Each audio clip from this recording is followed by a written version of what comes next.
Good morning Odisha. आज जनवरी 12 तारिख सोमवार 30 टी गुरुत्वपूर्ण न्यूज उपरे आसंतु नजर पकाइबा। आपण मानक भल पाइबा स्वरूप गोटे गोटे लाइक निश्चित भावे रखिदेवे। आसंता काली ठारू पुणी 2 दिन प्रबल ठंडा। आकाशरे बादल थिबारु पुणी 2 दिन शीत थराइब। शनिवार और रविवार शीत कम रहितिला। बहु स्थान रे पारद 5 रु 7 डिग्री बढ़ी जाइतिला। किंतु मंगलवार और बुधवार अभ्यंतरीण उपकूल ओडिशा रे पारद पुणी तळमुआ हेब। अधिक शीत अनुभूत होइपारे बोली पाणीपाग विशेषज्ञ आकलन करिसंति। पाणीपाग विभागर पूर्वानुमान कहूची आसंता 3 दिन राज्यर विभिन्न स्थान रे राति तापमात्रा 2 रु 3 डिग्री कमी पारे। एहा शीत बढ़ाइब। तेबे शनिवार दारिंगबाड़ी में राति तापमात्रा 6.5 डिग्री थिला। फुलबाणी रे 7, राउरकेला रे 8, झारसुगुड़ा रे 8.3, नवरंगपुर रे 8.5, जी उदयगिरी रे 9.4 डिग्री थिला। राजधानी रे शुक्रवार राति रे पारद 10.2 डिग्री थिला। शनिवार राति रे एहा 17 डिग्री को बढ़िथिला। राउरकेला विमान दुर्घटनार तदंत कले डीजीसीआई रो 5 जणिया टीम।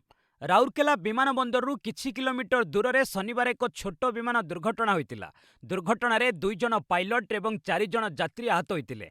बेसामरिक विमान चलाचल निर्देशालयर 5 जणिया टीम रविवार दुर्घटना स्थल रे पहुंची तदंत करिसंति।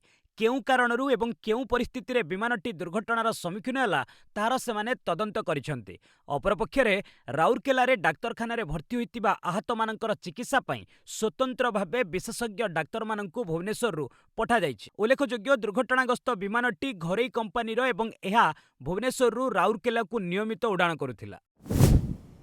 गुरुत्वपूर्ण खनिज बैठक रे जोग देवे अश्विनी वैष्णव। गुरुत्वपूर्ण खनिज संपद उपरे अमेरिका रे अनुष्ठित हेबाकु थिबा एक प्रमुख बैठक रे केंद्र आईटी मंत्री अश्विनी वैष्णव भारतर प्रतिनिधित्व करिवे। ए बैठक जनवरी 12 तारिख रे अनुष्ठित हेबार कार्यक्रम रहिछि। चीन जोगाण श्रृंखला को एक राजनीतिक अस्त्र भाव में व्यवहार करुथिबारु अमेरिका एई पदक्षेप नेइछि। America treasury secretary Scott Bessent नेतृत्व में G7 देशगुड़िकर अर्थमंत्री मानक सह एई बैठक रे भारत, ऑस्ट्रेलिया एवं अन्य केतेक देश मध्य जोग देबे। रिपोर्ट अनुसार फेब्रुआरी मासरे नुआ दिल्ली रे हेबाकु थिबा आर्टिफिशियल इंटेलिजेंस सम्मेलन पूर्वरु भारत अमेरिका नेतृत्वाधीन पैक्स सिलिका अभियान ने मध्य सामिल हेबाकु जाउछि।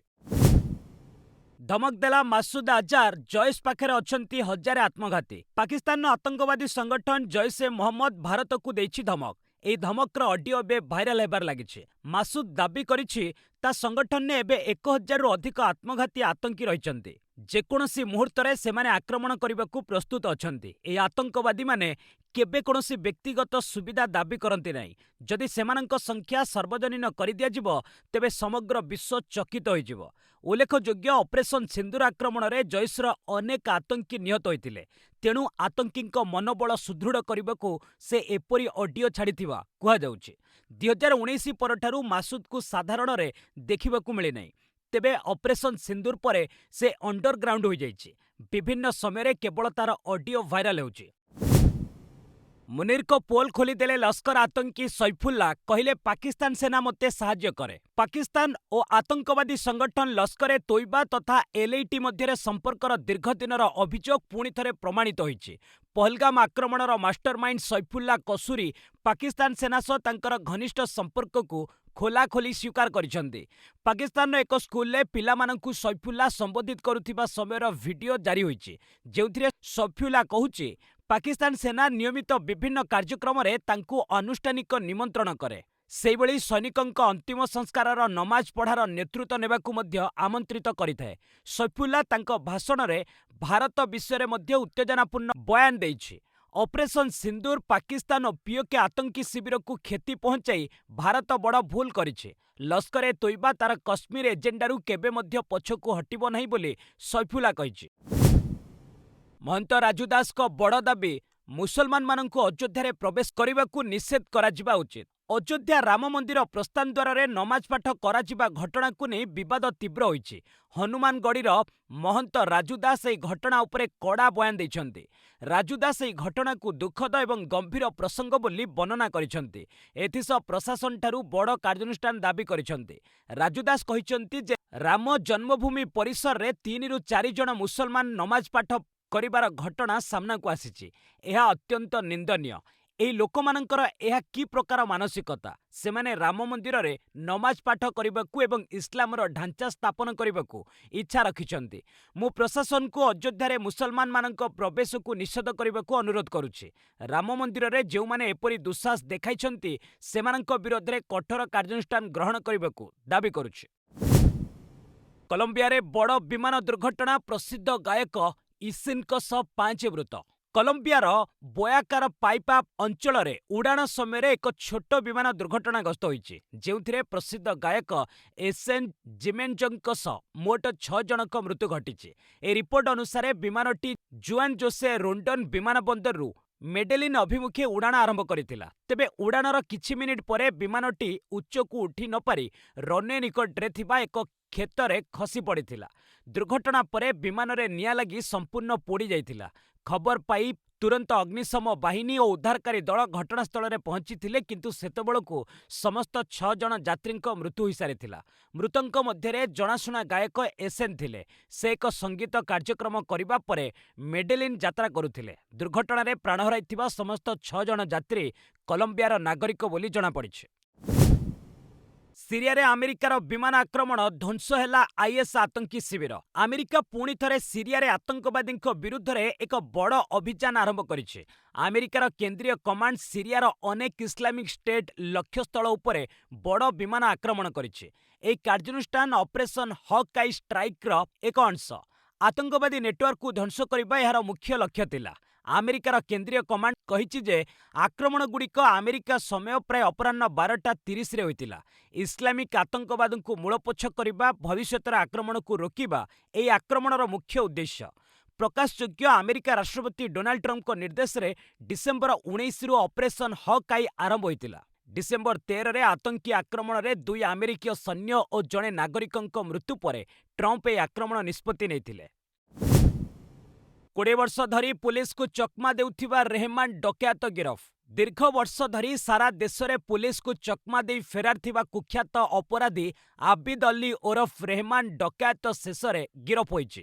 ସୁରଟ କ୍ରାଇମବ୍ରାଞ୍ଚ ଏକ ଗୁପ୍ତ ଅପରେସନରେ ସୁରଟର ଲାଲଗେଟ୍ ଅଞ୍ଚଳରୁ ରେହମାନ୍‌କୁ ଗିରଫ କରିଛି।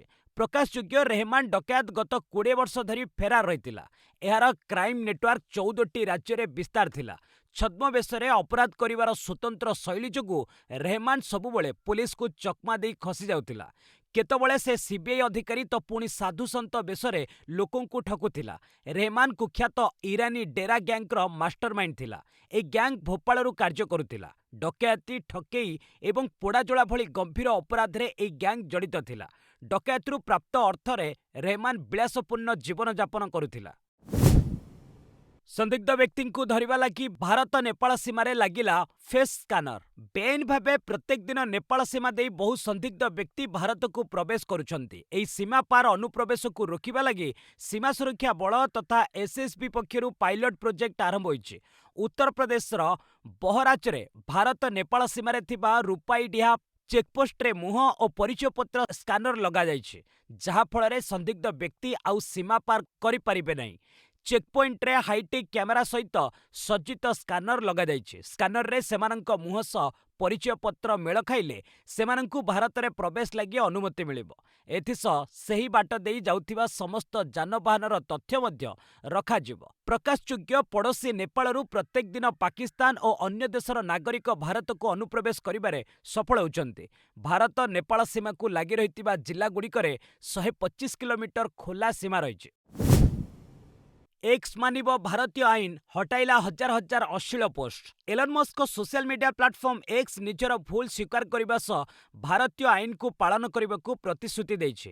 ଭାରତ ସରକାରଙ୍କ ଆଇଟି ମନ୍ତ୍ରଣାଳୟର କଡ଼ା ଚେତାବନୀ ପରେ କମ୍ପାନୀ ଏହି ପଦକ୍ଷେପ ନେଇଛି। ସରକାରୀ ସୂତ୍ର ଅନୁଯାୟୀ ଏକ୍ସ ନିଜ ପ୍ଲାଟଫର୍ମରୁ ପ୍ରାୟ 3500 ଅଶ୍ଳୀଳ ବିଷୟବସ୍ତୁକୁ ବ୍ଲକ୍ କରିଛି ଏବଂ 600ରୁ ଅଧିକ ଆକାଉଣ୍ଟକୁ ହଟାଇ ଦେଇଛି। ବିଶେଷ କରି ଗ୍ରୋକ୍ ଏଆଇ ଚାଟବଟ୍ ଦ୍ୱାରା ପ୍ରସ୍ତୁତ ଅଶ୍ଳୀଳ ଫଟୋକୁ ନେଇ ବିବାଦ ଦେଖାଦେଇଥିଲା। ଏହାପରେ ସରକାର ଏଭଳି କଣ୍ଟେଣ୍ଟ ତୁରନ୍ତ ହଟାଇବାକୁ ନିର୍ଦ୍ଦେଶ ଦେଇଥିଲେ। ଭବିଷ୍ୟତରେ ଏଭଳି ଅଶ୍ଳୀଳ ଫଟୋ କିମ୍ବା ପୋଷ୍ଟକୁ ପ୍ଲାଟଫର୍ମରେ ଆଦୌ ଅନୁମତି ଦିଆଯିବ ନାହିଁ ବୋଲି ଏକ୍ସ ପକ୍ଷରୁ କୁହାଯାଇଛି।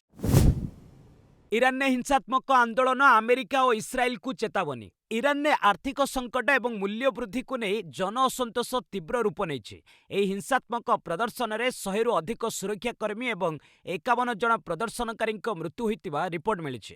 ଇରାନର ସରକାରୀ ଗଣମାଧ୍ୟମ ଅନୁଯାୟୀ ଆନ୍ଦୋଳନକାରୀମାନେ ପୁଲିସ ଏବଂ ସୁରକ୍ଷା ବଳ ଉପରେ ଆକ୍ରମଣ କରୁଛନ୍ତି। ଏହି ପରିପ୍ରେକ୍ଷୀରେ ଇରାନର ସଂସଦ ବାଚସ୍ପତି ମହମ୍ମଦ ବାକେର କାଲିବାଫ୍ ଆମେରିକା ଏବଂ ଇସ୍ରାଏଲକୁ କଡ଼ା ଚେତାବନୀ ଦେଇଛନ୍ତି।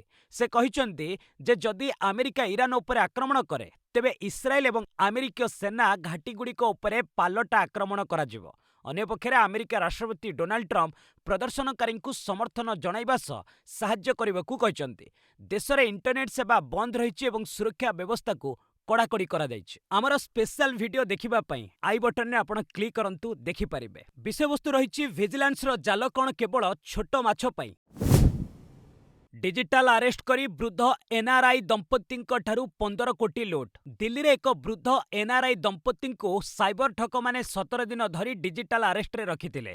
एही समय ठक माने सेमानंक ठारू प्राय 15 कोटी टंका लुटी नेछंती। साइबर ठक माने निजको ट्राई और ईडी अधिकारी दर्शाइथिले। दंपत्ति डॉक्टर ओम तनेजा और पत्नी डॉक्टर इंदिरा तनेजा दीर्घ 48 वर्ष धरी अमेरिका रे जातिसंघ रे कार्य करथिले। 2015 रे अवसर नेबा परे सेमाने भारत फेरी ग्रेटर कैलाश 2 अंचल रे रहुतिले। 77 वर्षीया इंदिरा कहिसंती गत डिसेंबर 29 रे तांकु फोन करी ठक माने तांका अकाउंट रे कळा टंका जमा थिबा कहिथिले। मनी लॉन्ड्रिंग मामला होईची एवं पति पत्नी को मुंबई रे हाजर हेबाकू कहिथिले, किंतु सेमाने जाई न पारिबारु डिजिटल अरेस्ट दर्शाई भिन्न भिन्न समय 8टी बैंक खातारू 14 कोटी 85 लाख टंका नै जाइछंती। एक्स प्लाटफॉर्म रु हटिला 3500 अश्लील कंटेंट, 600 अकाउंट बंद। अश्लील विषयवस्तु पर सोशल मीडिया प्लाटफॉर्म एक्स कार्यानुष्ठान ग्रहण करिछि। एक्स प्राय 3500 अश्लील कंटेंट को एहार प्लाटफॉर्म रु हटाई दैछि। 600 रु अधिक अकाउंट को बंद कर दिया दैछि। अश्लील इमेज जनरेशन उपरे संपूर्ण कटकणा लगाइबा सह भारतर समस्त आईन कानून पालन करिबो बोली एक्स कहिछि। सोशल मीडिया रे अश्लील कंटेंट भाइराल हेबा परे सरकारक पक्षरु एहा उपरे कार्यानुष्ठान पई एक्स को निर्देश दिया जायतिला। जेउ महिला माने सोशल मीडिया रे निजर फोटो वीडियो शेयर करुथिले सेमानंकु टार्गेट करी अश्लील कंटेंट भाइराल हेउतिबा अभियोग होइतिला। तमिलनाडु रे कांग्रेसर मेंट प्रस्ताव को प्रत्याख्यान कला डीएमके। आगामी निर्वाचन परे तमिलनाडु रे मेंट सरकार रो प्रश्न उठु नहीं, केवल डीएमके ही सरकार चलाइबो। मुख्यमंत्री एमके स्टालिन कांग्रेस किंबा अन्य कोनोसी सहयोगी दलमानक सह क्षमता बंटन करबाकू चाहंती नहीं। शासक डीएमके रो वरिष्ठ नेता तथा राज्यर मंत्री आई पेरियास्वामी यह कहिसंती। चलित वर्ष मार्च एप्रिल ले राज्य रे विधानसभा भोट हेबो। निर्वाचन परे मेंट सरकार हेबो बोली कांग्रेस कहितिबा बेले एहाकू प्रत्याख्यान करिसंती स्टालिन। उल्लेखयोग्य 1967 रु तमिलनाडु रे डीएमके किंबा एआईएडीएमके सरकार गठन होई आछि। अन्य दल माने बाहरु समर्थन देई आछंती। केवल 1952 रु 57 रे कांग्रेस मेंट सरकार गठन करिथिला। राज्य रे प्रतिष्ठा हेबो नुआ कोयला बाष्पीकरण यूनिट। झारसुगुड़ा जिल्लार लखनपुर रे स्थापन हेबाकू जाउछि नुआ स्टेट ऑफ आर्ट कोयला बाष्पीकरण यूनिट। एथिलागी भारत हेवी इलेक्ट्रिकल्स लिमिटेड बा बीएचईएल को 5400 कोटी इंजीनियरिंग प्रोक्योरमेंट एवं कंस्ट्रक्शन कॉन्ट्रैक्ट मिली। बीएचईएल एवं कोल इंडिया लिमिटेड रो यौथ उद्योग भारत कोल गैसिफिकेशन एवं केमिकल्स लिमिटेड एही कॉन्ट्रैक्ट प्रदान करिछि। नेशनल कोल गैसिफिकेशन मिशन क्षेत्र रे एहा एक प्रमुख माइल खुंट। 2030 सुद्धा एही मिशन ने 100 नियुत टन कोयला बाष्पीकरण लक्ष्य रखा जाइछि। एलएसटीके एक पैकेज अधीन रे एहाकू डिजाइन करा जाइछि। एठारू दिनकू 2000 टन अमोनिया नाइट्रेट उत्पादन हेबो। 42 मासरे प्रकल्प कार्यकारी कराइबाकू लक्ष्य रखा जाइछि। अटकिछि अमेरिका सह वाणिज्य चुक्ति, 4 देश सह कथा आगेछि। रूस तेल किणाकू नहीं अमेरिका भारत उपरे 50% टारिफ लागू करिछि। आगकू 500% टारिफ लगाइबा नहीं प्रस्ताव मध्य रखिछि। टारिफ चाप कमाइबा लगी अमेरिका सह वाणिज्य चुक्ति एपर्यंत होई पारिनी। विभिन्न शर्त को नहीं उभय देश अड़ी बसिथिबारु आलोचना अटकी रही। एभली स्थिति रे भारत विश्वर विभिन्न प्रांत रे संभाव्य विकल्प बजार गुड़ी को खोजुछि।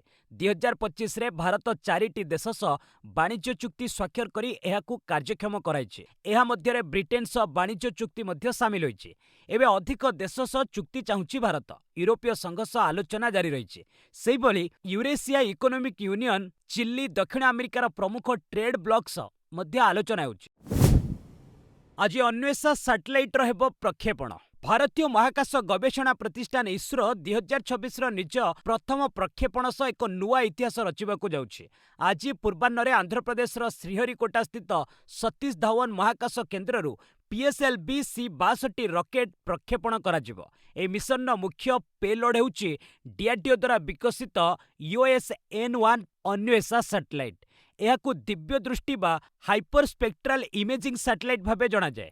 ଏହି ଉପଗ୍ରହ ଜଳବାୟୁ ସ୍ଥିତି ଉପରେ ନଜର ରଖିବା ସହ ପ୍ରତିରକ୍ଷା କ୍ଷେତ୍ରରେ ମଧ୍ୟ କ୍ଷମତାକୁ ମଜବୁତ କରିବ। ଏହି ମିଶନରେ EOS-N1 ସମେତ ଅନ୍ୟ 14ଟି ଉପଗ୍ରହ ମଧ୍ୟ ସାମିଲ ରହିଛି। ତନ୍ମଧ୍ୟରେ ଘରୋଇ ଏବଂ ଅନ୍ତର୍ଜାତୀୟ ସଂସ୍ଥାର ସାଟେଲାଇଟ୍ ଅନ୍ତର୍ଭୁକ୍ତ। PSLV-C-62 ହେଉଛି PSLV ରକେଟ୍‌ର 64ତମ ପ୍ରକ୍ଷେପଣ। PSLV-DL ଭ୍ୟାରିଏଣ୍ଟର ପଞ୍ଚମ ଉଡ଼ାଣ। କ୍ୟୁବାକୁ ଟ୍ରମ୍ପଙ୍କ ଧମକ, ଡେରି ନକରି ଚୁକ୍ତି କର। ଆମେରିକା ରାଷ୍ଟ୍ରପତି ଡୋନାଲ୍ଡ ଟ୍ରମ୍ପ କ୍ୟୁବାକୁ ଧମକ ଦେଇଛନ୍ତି। ଟ୍ରମ୍ପ କଡ଼ା ଶବ୍ଦରେ କହିଛନ୍ତି, ଡେରି ନକରି କ୍ୟୁବା ଆମେରିକା ସହ ତୁରନ୍ତ ଡିଲ୍ ବା ବୁଝାମଣା କରୁ। ସମୟ ସରିଯାଇଛି। ଏଣିକି ଆଉ କ୍ୟୁବାକୁ ନା ତେଲ ନା ଅର୍ଥ କିଛି ବି ମିଳିବନି। ତେବେ ଟ୍ରମ୍ପଙ୍କ ଏହି ବୟାନ କେବଳ ଧମକ ନୁହେଁ, ବରଂ କ୍ୟୁବାର ଅର୍ଥବ୍ୟବସ୍ଥା ଉପରେ ଏକ ସିଧାସଳଖ ଆକ୍ରମଣ ବିବେଚନା କରାଯାଉଛି। ଉଲ୍ଲେଖଯୋଗ୍ୟ, ଦଶନ୍ଧି ଧରି କଟକଣା ଘେରରେ ଥିବା କ୍ୟୁବା ନିଜ ଶକ୍ତି ଆବଶ୍ୟକତା ପୂରଣ କରିବାକୁ ଭେନେଜୁଏଲା ଉପରେ ନିର୍ଭରଶୀଳ ରହିଛି।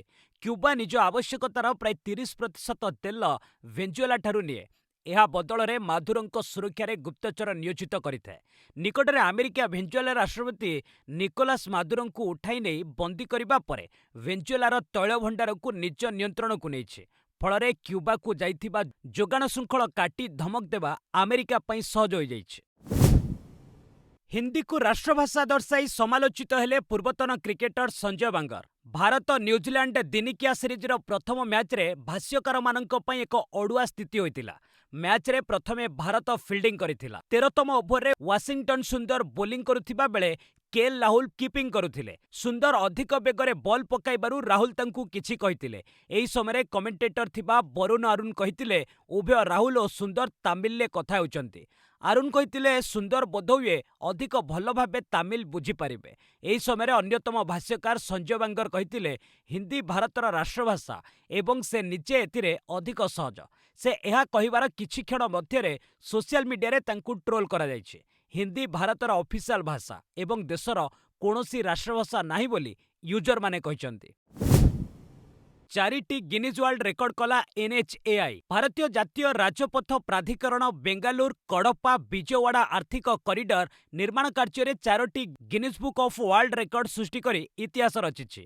ଆନ୍ଧ୍ରପ୍ରଦେଶର ପୁଟ୍ଟପର୍ତ୍ତି ନିକଟରେ ଗତ 6 ତାରିଖରେ ପ୍ରଥମ 2ଟି ରେକର୍ଡ ସ୍ଥାପନ କରାଯାଇଥିଲା। ଏଥିରେ ମାତ୍ର 24 ଘଣ୍ଟା ମଧ୍ୟରେ 9.63 କିଲୋମିଟର ଦୀର୍ଘ 3 ଲେନ୍ ବିଶିଷ୍ଟ ରାସ୍ତା ନିର୍ମାଣ ଏବଂ ସର୍ବାଧିକ 10,655 ମେଟ୍ରିକ୍ ଟନ୍ ବିଟୁମିନସ୍ କଂକ୍ରିଟ୍ ବ୍ୟବହାର କରାଯାଇଥିଲା। ଏହି ଧାରା ବଜାୟ ରଖି ରବିବାର ଆଉ 2ଟି ରେକର୍ଡ ସୃଷ୍ଟି ହୋଇଛି। ଏଥିରେ କ୍ରମାଗତ ଭାବେ 57,500 ମେଟ୍ରିକ୍ ଟନ୍ କଂକ୍ରିଟ୍ ବିଛାଇବା ଏବଂ 52 କିଲୋମିଟର ଦୀର୍ଘ ରାସ୍ତା ନିର୍ମାଣ ଅନ୍ତର୍ଭୁକ୍ତ। 343 କିଲୋମିଟର ଦୀର୍ଘ ଏହି 6 ଲେନ୍ ବିଶିଷ୍ଟ ରାଜପଥ ପ୍ରକଳ୍ପ ଭାରତର ସଡ଼କ ନିର୍ମାଣ କ୍ଷେତ୍ରରେ ଏକ ନୂତନ ମାଇଲଖୁଣ୍ଟ। ପୂର୍ବତନ ନୌସେନା ମୁଖ୍ୟ ଅରୁଣ ପ୍ରକାଶଙ୍କୁ SIR ନୋଟିସ୍। ପୂର୍ବତନ ନୌସେନା ମୁଖ୍ୟ ଆଡମିରାଲ ଅରୁଣ ପ୍ରକାଶଙ୍କୁ ଭୋଟର ତାଲିକାର ସ୍ୱତନ୍ତ୍ର ଗଭୀର ପୁନଃନିରୀକ୍ଷଣ ବା SIR ନୋଟିସ୍ ମିଳିଛି। ଏହାକୁ ନେଇ ନିର୍ବାଚନ କମିଶନକୁ ବିଭିନ୍ନ ମହଲରେ ସମାଲୋଚନା କରାଯାଇଛି। ଯଦି SIR ଫର୍ମରେ ଲୋକଙ୍କ ଦ୍ୱାରା ଦିଆଯାଇଥିବା ତଥ୍ୟ ଠିକ୍ ଭାବେ ଦେଖାଯାଇ ପାରୁନାହିଁ, ତେବେ ଫର୍ମରେ ପରିବର୍ତ୍ତନ ଜରୁରୀ। BLO 3 ଥର ଆସି ଡାଟା ନେଇଥିଲେ। ଯଦି ଆଉ ଡାଟା ଦରକାର ଥିଲା ତାହା ବି ମାଗି ପାରିଥାନ୍ତେ। ଆମେ 82 ଏବଂ 78 ବର୍ଷର ବୃଦ୍ଧ ଦମ୍ପତି। ଆମକୁ 18 କିଲୋମିଟର ଦୂରକୁ 2ଟି ଅଲଗା ଅଲଗା ତାରିଖରେ ଡକାଯାଇଥିବା ଆଡମିରାଲ ଅରୁଣ ଏକ୍ସରେ ଏକ ପୋଷ୍ଟ କରି ଜଣାଇଛନ୍ତି। ଏହା ପୂର୍ବରୁ ଇସି ଅରୁଣ ପ୍ରକାଶଙ୍କୁ ଏକ ବୈଠକକୁ ଡକାଇ ସେଠାରେ ଭୋଟର ତାଲିକା ସଂଶୋଧନ ପ୍ରକ୍ରିୟା ଅନୁସାରେ ନିଜର ପରିଚୟ ପ୍ରମାଣିତ କରିବାକୁ ଡାକିଥିଲେ। ଏହାକୁ ନେଇ ସୋସିଆଲ ମିଡିଆରେ ଇସିଙ୍କୁ ବେଶ୍ ସମାଲୋଚନା କରାଯାଇଛି। ଇରାନ ଉପରେ ଆକ୍ରମଣ ପାଇଁ ଆମେରିକାର ପ୍ରସ୍ତୁତି, ଇସ୍ରାଏଲ ବି ସତର୍କ। ଇରାନରେ ସରକାର ବିରୋଧୀ ଆନ୍ଦୋଳନ ଚାଲିଥିବା ବେଳେ ଆମେରିକା ଇରାନ ଉପରେ ଆକ୍ରମଣ ଯୋଜନା କରିଛି। ଆମେରିକୀୟ ଅଧିକାରୀମାନେ ଏହାର ବ୍ଲୁ ପ୍ରିଣ୍ଟ ଆମେରିକା ରାଷ୍ଟ୍ରପତି ଡୋନାଲ୍ଡ ଟ୍ରମ୍ପଙ୍କୁ ଜଣାଇଛନ୍ତି। ଏନେଇ ସମସ୍ତ ପ୍ରସ୍ତୁତି ସରିଛି। କେବଳ ଟ୍ରମ୍ପଙ୍କ ଆଦେଶକୁ ଅପେକ୍ଷା ରହିଛି। ଇରାନ ଉପରେ ଆକ୍ରମଣ ବାବଦରେ ଗମ୍ଭୀର ଭାବେ ବିଚାର କରାଯାଉଥିବା ଟ୍ରମ୍ପ ଶନିବାର ସୋସିଆଲ ମିଡିଆରେ ଜଣାଇଥିଲେ। ଇରାନ ସ୍ୱାଧୀନତା ଆଡ଼କୁ ମୁହାଁଇଛି, ଯାହାକି ପୂର୍ବରୁ କେବେ ହୋଇନଥିଲା। ଆମେରିକା ଇରାନବାସୀଙ୍କୁ ସବୁ ପ୍ରକାର ସହାୟତା ପାଇଁ ପ୍ରସ୍ତୁତ ବୋଲି ଟ୍ରମ୍ପ ଏଥିରେ ଲେଖିଥିଲେ। ଅପରପକ୍ଷରେ ଇରାନର ସୁପ୍ରିମ୍ ଲିଡର ଆୟତୁଲ୍ଲା ଖାମେନେଇ ବିକ୍ଷୋଭ ପ୍ରଦର୍ଶନକାରୀଙ୍କୁ ଗୃହଶତ୍ରୁ ଦର୍ଶାଇ ସେମାନଙ୍କୁ ଫାଶୀଦଣ୍ଡ ଦିଆଯିବ ବୋଲି ମଧ୍ୟ ଚେତାବନୀ ଦେଇଛନ୍ତି। ଇରାନ ଉପରେ ଆମେରିକାର ଆକ୍ରମଣ ଆଶଙ୍କାକୁ ନେଇ ସ୍ଥିତି ଉପରେ ଇସ୍ରାଏଲ ସୁରକ୍ଷା ଏଜେନ୍ସିଗୁଡ଼ିକ କଡ଼ା ନଜର ରଖିଛି। ଭାରତରେ ଫିଫା ବିଶ୍ୱକପ୍ 2026 ଟ୍ରଫି ଉନ୍ମୋଚିତ। କେନ୍ଦ୍ର କ୍ରୀଡ଼ାମନ୍ତ୍ରୀ ମନସୁଖ ମାଣ୍ଡବ୍ୟ ଏବଂ ବ୍ରାଜିଲର ପୂର୍ବତନ ଫୁଟବଲ ତାରକା ଗିଲବର୍ଟୋ ଡି ସିଲଭା ଗତକାଲି ଫିଫା ବିଶ୍ୱକପ୍ 2026 ଟ୍ରଫି ଉନ୍ମୋଚନ କରିଛନ୍ତି। ଏହି ଟ୍ରଫି 3 ଦିନିଆ ଭାରତ ଗସ୍ତରେ ଆସିଛି, ଯାହା ଫୁଟବଲ ପ୍ରେମୀଙ୍କ ପାଇଁ ଏକ ବଡ଼ ସୁଯୋଗ। ଏହି ଗସ୍ତର ଅଂଶବିଶେଷ ଭାବେ ଟ୍ରଫିଟି ଦିଲ୍ଲୀରେ 2 ଦିନ ରହିବା ପରେ ଉତ୍ତର ପୂର୍ବାଞ୍ଚଳର ଗୌହାଟୀକୁ ଗୋଟିଏ ଦିନ ପାଇଁ ନିଆଯିବ। 2026 ଫିଫା ବିଶ୍ୱକପ୍ ଆମେରିକା, କାନାଡା ଏବଂ ମେକ୍ସିକୋ ଦ୍ୱାରା ମିଳିତ ଭାବେ ଆୟୋଜିତ ହେଉଛି। ଜୁନ୍ 11 ତାରିଖରୁ ଆରମ୍ଭ ହେବାକୁ ଥିବା ଏହି ଟୁର୍ଣ୍ଣାମେଣ୍ଟରେ ପ୍ରଥମ ଥର ପାଇଁ 48ଟି ଦଳ ଅଂଶଗ୍ରହଣ କରିବେ। ସାବାଲେଙ୍କା ଓ ମେଦଭେଦେଭଙ୍କୁ ବ୍ରିସବେନ୍ ଟାଇଟଲ। ବିଶ୍ୱର 1 ନମ୍ବର ଖେଳାଳି ଆରିନା ସାବାଲେଙ୍କା ଓ ରୁଷିଆର ଡାନିଲ ମେଡଭେଦେଭ ବ୍ରିସବେନ୍ ଇଣ୍ଟରନ୍ୟାସନାଲ ଟେନିସ୍ ଟୁର୍ଣ୍ଣାମେଣ୍ଟରେ ଚମ୍ପିୟନ ହୋଇଛନ୍ତି। ରବିବାର ଅନୁଷ୍ଠିତ ମହିଳା ସିଙ୍ଗଲ୍ସ ଫାଇନାଲରେ ସାବାଲେଙ୍କା 6-4, 6-3 ସିଧାସଳଖ ସେଟ୍ରେ ୟୁକ୍ରେନର ମାରତା କୋସ୍ତୁୟୁଙ୍କୁ ହରାଇଥିଲେ। 27 ବର୍ଷୀୟା ବେଲାରୁଷ ତାରକା ସାବାଲେଙ୍କା ଏଥିସହ ମୋଟ ଉପରେ ତୃତୀୟ ଓ କ୍ରମାଗତ ବ୍ରିସବେନ୍ ଓପନ୍ ଟାଇଟଲ ହାସଲ କରିଛନ୍ତି। ଏଥିପୂର୍ବରୁ ସେ 2023 ଓ 2025ରେ ଏଠାରେ ଟ୍ରଫି ଜିତିଥିଲେ। ଅପରପକ୍ଷରେ ପୁରୁଷ ସିଙ୍ଗଲ୍ସ ଫାଇନାଲରେ ବିଶ୍ୱ ମାନ୍ୟତାର 13ତମ ସ୍ଥାନରେ ରହିଥିବା ମେଦଭେଦେଭ 6-2, 7-6 ସେଟ୍ରେ ଆମେରିକାର ବ୍ରାଣ୍ଡନ ନାକାସିମାକୁ ହରାଇ ଟାଇଟଲ ହାସଲ କରିଛନ୍ତି। ନ୍ୟୁଜିଲାଣ୍ଡ ବିପକ୍ଷ ଦିନିକିଆ ସିରିଜ୍ ପନ୍ତଙ୍କ ସ୍ଥାନରେ ଖେଳିବେ ଜୁରେଲ। ନ୍ୟୁଜିଲାଣ୍ଡ ସହ ଆଜିଠାରୁ ଆରମ୍ଭ ହୋଇଥିବା 3 ମ୍ୟାଚ୍ ବିଶିଷ୍ଟ ଦିନିକିଆ ସିରିଜ୍ରୁ ୱିକେଟ୍ ରକ୍ଷକ ରିଷଭ ପନ୍ତ ଆହତ ହୋଇ ବାଦ୍ ପଡ଼ିଛନ୍ତି। ତାଙ୍କ ସ୍ଥାନରେ ଧ୍ରୁବ ଜୁରେଲଙ୍କୁ ସାମିଲ କରାଯାଇଛି। ଏବେ ଭାରତୀୟ ଦଳରେ ଲୋକେଶ ରାହୁଲ ପ୍ରଥମ ପସନ୍ଦର ୱିକେଟ୍ ରକ୍ଷକ ଭାବେ ଖେଳୁଛନ୍ତି। ପ୍ରଥମ ଦିନିକିଆ ମ୍ୟାଚ୍ ପୂର୍ବରୁ ଗତକାଲି ବ୍ୟାଟିଂ ଅଭ୍ୟାସ କଲାବେଳେ ପନ୍ତ ଯନ୍ତ୍ରଣା ଅନୁଭବ କରିଥିଲେ। ପରେ ସ୍କାନ୍ କରିବାକୁ ନିଆଯାଇଥିଲା। ଏଥିରେ ତାଙ୍କ ମାଂସପେଶୀ ଟାଣି ହୋଇଯାଇଥିବାରୁ ଆଘାତ ସମସ୍ୟା ଗଭୀର ବୋଲି କୁହାଯାଇଥିଲା। ଏହା ଫଳରେ ତାଙ୍କୁ ଦିନିକିଆ ସିରିଜ୍ରୁ ବାଦ୍ ଦିଆଯାଇ ବିଶ୍ରାମ ନେବାକୁ କୁହାଯାଇଛି। ଜାନୁଆରୀ 22ରୁ ଆରମ୍ଭ ହେବାକୁ ଥିବା ରଞ୍ଜି ଟ୍ରଫି ପୂର୍ବରୁ ଫିଟ୍ ହେଲେ ସେ ଦିଲ୍ଲୀ ଦଳର ନେତୃତ୍ୱ ନେବେ। ୱାର୍ଲଡ କ୍ରସ୍ କଣ୍ଟ୍ରି ଚାମ୍ପିୟନସିପ୍ କିପୋଲିମୋଙ୍କୁ ହ୍ୟାଟ୍ରିକ୍ ଟାଇଟଲ। ଉଗାଣ୍ଡାର ଧାବକ Jacob Kiplimo world cross country ଚାମ୍ପିୟନସିପ୍ରେ ଚମ୍ପିୟନ ହୋଇଛନ୍ତି। ଫ୍ଲୋରିଡାରେ ରବିବାର ଅନୁଷ୍ଠିତ 10 କିଲୋମିଟର ଦୂରତା ବିଶିଷ୍ଟ ଦୌଡ଼ ଏହି ପ୍ରତିଯୋଗିତାକୁ କିପୋଲିମୋ 28 ମିନିଟ୍ 18 ସେକେଣ୍ଡରେ ଫିନିଶ୍ କରି ପ୍ରଥମ ସ୍ଥାନ ହାସଲ କରିଥିଲେ। ଇଥିଓପିଆର ବେରିହୁ ଆରେଗାଇwi 18 ସେକେଣ୍ଡ ଅଧିକ ସମୟ ନେଇ ଦ୍ୱିତୀୟ ଓ କେନିଆର ଡାନିଏଲ ଏବେନେଓ ତୃତୀୟ ସ୍ଥାନରେ ରହିଥିଲେ। 25 ବର୍ଷୀୟ କିପୋଲିମୋ ଏଥିସହ କ୍ରମାଗତ ତୃତୀୟ ଥର ଲାଗି ଏହି ସମ୍ମାନଜନକ ପ୍ରତିଯୋଗିତାରେ ଟାଇଟଲ ବିଜୟୀ ହୋଇଛନ୍ତି। ବିଶ୍ୱର ଚତୁର୍ଥ ଧାବକ ଭାବେ ସେ ୱାର୍ଲଡ କ୍ରସ୍ କଣ୍ଟ୍ରି ଚାମ୍ପିୟନସିପ୍ରେ ହ୍ୟାଟ୍ରିକ୍ ଟାଇଟଲ ହାସଲ କରିଛନ୍ତି। ଅପରପକ୍ଷରେ ୱାର୍ଲଡ କ୍ରସ୍ କଣ୍ଟ୍ରି ଚାମ୍ପିୟନସିପ୍ର ମହିଳା ବିଭାଗରେ କେନିଆର ଆଗନେଶ ଗେଟିଚ୍ 31 ମିନିଟ୍ 28 ସେକେଣ୍ଡରେ ରେସ୍ ଶେଷ କରି ସ୍ୱର୍ଣ୍ଣ ପଦକ ଜିତିଥିଲେ। ପୁରୁଷ ଏଫ୍ଆଇଏଚ୍ ପ୍ରୋ ଲିଗ୍ ରାଉରକେଲାରେ 4ଟି ମ୍ୟାଚ୍ ଖେଳିବ Bharat. FIH pro league hockey ଟୁର୍ଣ୍ଣାମେଣ୍ଟର 2025-26 ସିଜନ୍ ଲାଗି ପୁରୁଷ ବିଭାଗ କାର୍ଯ୍ୟସୂଚୀ ରବିବାର ପ୍ରକାଶ ପାଇଛି। ହରମନପ୍ରୀତ ସିଂଙ୍କ ନେତୃତ୍ୱାଧୀନ ଭାରତ ଏଥର ଘରୋଇ ପରିବେଶରେ ମୋଟ 4ଟି ମ୍ୟାଚ୍ ଖେଳିବ। 4ଟି ଯାକ ମ୍ୟାଚ୍ ରାଉରକେଲାର ବିର୍ସା ମୁଣ୍ଡା ଅନ୍ତର୍ଜାତୀୟ ହକି ଷ୍ଟାଡିୟମରେ ବେଲଜିୟମ ଓ ଆର୍ଜେଣ୍ଟିନା ସହ ଖେଳାଯିବ। ଫେବୃଆରୀ 11ରେ ଭାରତ ପ୍ରଥମ ମ୍ୟାଚରେ ବେଲଜିୟମକୁ ଭେଟିବ। ଫେବୃଆରୀ 12ରେ ଆର୍ଜେଣ୍ଟିନା, 14ରେ ପୁଣି ଥରେ ବେଲଜିୟମ ଏବଂ 15ରେ ଆର୍ଜେଣ୍ଟିନା ସହ ପୁଣି ଥରେ ସାମ୍ନାସାମ୍ନି ହେବ। ଘରୋଇ ଲେଗ୍ ତଥା ପର୍ଯ୍ୟାୟ ଶେଷ ହେବା ପରେ ଭାରତ ପରବର୍ତ୍ତୀ ପର୍ଯ୍ୟାୟ ଅଷ୍ଟ୍ରେଲିଆ, ନେଦରଲ୍ୟାଣ୍ଡସ ଓ ଲଣ୍ଡନରେ ମ୍ୟାଚ୍ ଖେଳିବ। ପରବର୍ତ୍ତୀ 3ଟି ପର୍ଯ୍ୟାୟରେ ଭାରତ ଯଥାକ୍ରମେ ସ୍ପେନ୍, ଅଷ୍ଟ୍ରେଲିଆ, ନେଦରଲ୍ୟାଣ୍ଡସ, ଜର୍ମାନୀ, ପାକିସ୍ତାନ ଓ ଇଂଲଣ୍ଡକୁ 2 ଥର ଲେଖାଏଁ ଭେଟିବ। ପାକିସ୍ତାନ ବିପକ୍ଷ ବହୁ ପ୍ରତୀକ୍ଷିତ 2ଟି ଯାକ ମ୍ୟାଚ୍ ଜୁନ୍ 23 ଓ 26ରେ ଲଣ୍ଡନରେ ଖେଳାଯିବ ବୋଲି ଜଣାପଡ଼ିଛି। ଅନ୍ତର୍ଜାତୀୟ କ୍ରିକେଟରେ 28,000 ରନ୍ ପୂରଣ କଲେ ବିରାଟ କୋହଲି। ଅନ୍ତର୍ଜାତୀୟ କ୍ରିକେଟରେ ବିରାଟ କୋହଲି 28,000 ରନ୍ ପୂରଣ କରିଛନ୍ତି। ରବିବାର ଭଦୋଦରାରେ ଅନୁଷ୍ଠିତ ନ୍ୟୁଜିଲାଣ୍ଡ ବିପକ୍ଷ ପ୍ରଥମ ଦିନିକିଆ ମ୍ୟାଚ୍ ଅବସରରେ କୋହଲି ଏହି ମାଇଲଖୁଣ୍ଟ ଛୁଇଁଛନ୍ତି। ଏହି ମ୍ୟାଚ୍ରେ କୋହଲି 93 ରନ୍ କରିଥିଲେ। ଏଥିସହ ଅନ୍ତର୍ଜାତୀୟ କ୍ରିକେଟରେ କୋହଲିଙ୍କ ରନ୍ ସଂଖ୍ୟା 28,068ରେ ପହଞ୍ଚିଛି, ଯେଉଁଥିରେ 84ଟି ଶତକ ସାମିଲ ହୋଇଛି। ଏହି କ୍ରମରେ କୋହଲି ଅନ୍ତର୍ଜାତୀୟ କ୍ରିକେଟରେ ଦ୍ୱିତୀୟ ସର୍ବାଧିକ ରନ୍ ସଂଗ୍ରହକାରୀ ବ୍ୟାଟର ହୋଇଛନ୍ତି। କୋହଲି ଶ୍ରୀଲଙ୍କାର ମହାନ ବ୍ୟାଟର କୁମାର ସାଙ୍ଗାକାରାଙ୍କୁ ପଛରେ ପକାଇଛନ୍ତି। ସାଙ୍ଗାକାରା 666ଟି ଇନିଂସରୁ ଅନ୍ତର୍ଜାତୀୟ କ୍ରିକେଟରେ ମୋଟ 28,016 ରନ୍ ସଂଗ୍ରହ କରିଛନ୍ତି। ଅନ୍ତର୍ଜାତୀୟ କ୍ରିକେଟରେ ସର୍ବାଧିକ ରନ୍ କରିବାର ରେକର୍ଡ ସଚିନ ତେନ୍ଦୁଲକରଙ୍କ ନାମରେ ରହିଛି। ତେନ୍ଦୁଲକର 782ଟି ଇନିଂସରୁ 34,357 ରନ୍ ସଂଗ୍ରହ କରିଛନ୍ତି। ଇଣ୍ଡିଆନ୍ ଆଇଡଲ୍ 3 ବିଜେତା ପ୍ରଶାନ୍ତ ତମାଙ୍ଗଙ୍କର ହୃଦ୍ଘାତରେ ପରଲୋକ। ମାତ୍ର 43 ବର୍ଷ ବୟସରେ ଗାୟକ ପ୍ରଶାନ୍ତ ତମାଙ୍ଗଙ୍କର ପରଲୋକ ହୋଇଛି। ଦିଲ୍ଲୀସ୍ଥିତ ତାଙ୍କ ବାସଭବନରେ ହୃଦ୍ଘାତରେ ତାଙ୍କର ପରଲୋକ ହୋଇଥିବା ସମ୍ପର୍କୀୟମାନେ କହିଛନ୍ତି। ଏକଦା କୋଲକାତା ପୁଲିସର ଅର୍କେଷ୍ଟ୍ରାରେ ସକ୍ରିୟ ଥିବା ପ୍ରଶାନ୍ତ କେତେକ ସାଥୀଙ୍କ ପରାମର୍ଶରେ ଇଣ୍ଡିଆନ୍ ଆଇଡଲ୍‌ରେ ଅଂଶଗ୍ରହଣ କରିଥିଲେ। ଇଣ୍ଡିଆନ୍ ଆଇଡଲ୍ 3ର ବିଜେତା ହେବା ପରେ ପ୍ରଶାନ୍ତ ସୋନି BMG ସହ ତାଙ୍କର ପ୍ରଥମ ଆଲବମ୍ ରିଲିଜ୍ କରିଥିଲେ। ଏଥିରେ ଉଭୟ ହିନ୍ଦୀ ଓ ନେପାଳୀ ଗୀତ ଥିଲା। ପରେ ସେ ନେପାଳୀ ଚଳଚ୍ଚିତ୍ରରେ ଗାୟକ ଓ ଅଭିନେତା ଭାବେ ପରିଚିତ ପାଇଥିଲେ। ସେ ହିନ୍ଦୀ ଧାରାବାହିକ ପାତାଲ ଲୋକ 2ରେ ଖଳନାୟକ ଚଳଚ୍ଚିତ୍ରରେ ଅଭିନୟ କରି ପ୍ରଶଂସା ସାଉଣ୍ଟିଥିଲେ। ତାଙ୍କ ପରଲୋକ ଖବର ପାଇ ସଙ୍ଗୀତ बस आज एଇଠି रखिबा। पुणी नहीं आसिबि लेटेस्ट अपडेट। से पर्यंत विदाय नउछि। जय हिंद, जय भारत।